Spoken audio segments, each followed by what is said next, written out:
49 fertility centre మీకు అందిస్తుంది కేవలం 899 రూపాయలకి ఫర్టిలిటీ అసెస్మెంట్ ప్యాకేజ్.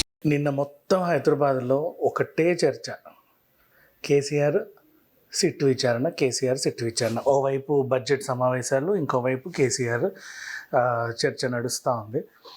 అసలు విషయంలోకి వస్తే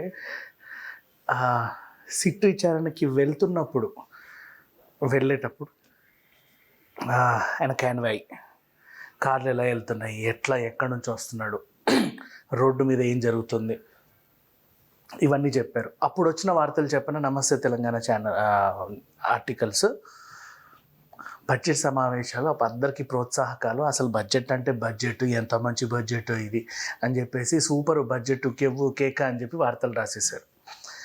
సిట్ విచారణ తర్వాత మళ్ళీ అదే నమస్తే తెలంగాణలో అసలు ఇదేం బడ్జెట్, అసలు బడ్జెట్ అంటారా దీన్ని, అసలు దీనికి ఇంకేదైనా పేరు పెట్టాలి, అసలు ఇది బడ్జెటే కాదని చెప్పి మళ్ళీ ఇంకొకటి. అంటే మనకి వాతావరణం అనుకూలంగా ఉండడానికి ఒకలాగా, మన వాతావరణం మనకు అనుకూలంగా ఉన్న తర్వాత ఒకలాగా మాట్లాడే వాళ్ళని dual sided faces, double faced people అంటారు యాక్చువల్లీ. నెక్స్ట్ ఇంకొకటి, సిట్ విచారణకు రమ్మంటే ఏ తప్పు చేయకపోతే హ్యాపీగా రావాలి.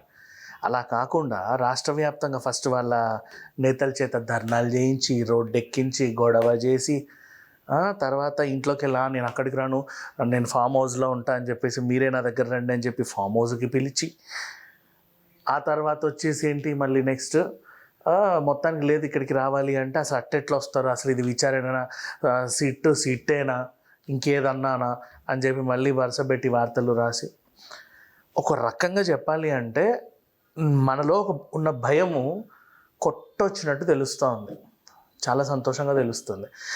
ఏం చేయకపోతే అంత భయం ఎందుకు? ఎవరికైనా సరే ఎందుకు అంత భయం?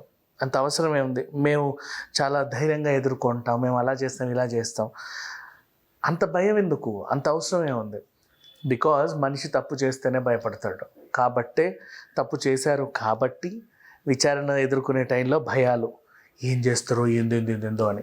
తర్వాత ఏమీ చేయలేదంట, పంపించారు, అమ్మయ్య ఇవాళైతే అరెస్ట్ చేయలేదు కదా, ఓకే ఇది అన్యాయం, ఇది అక్రమం అని చెప్పేసి రోడ్డెక్కి గెంతులు.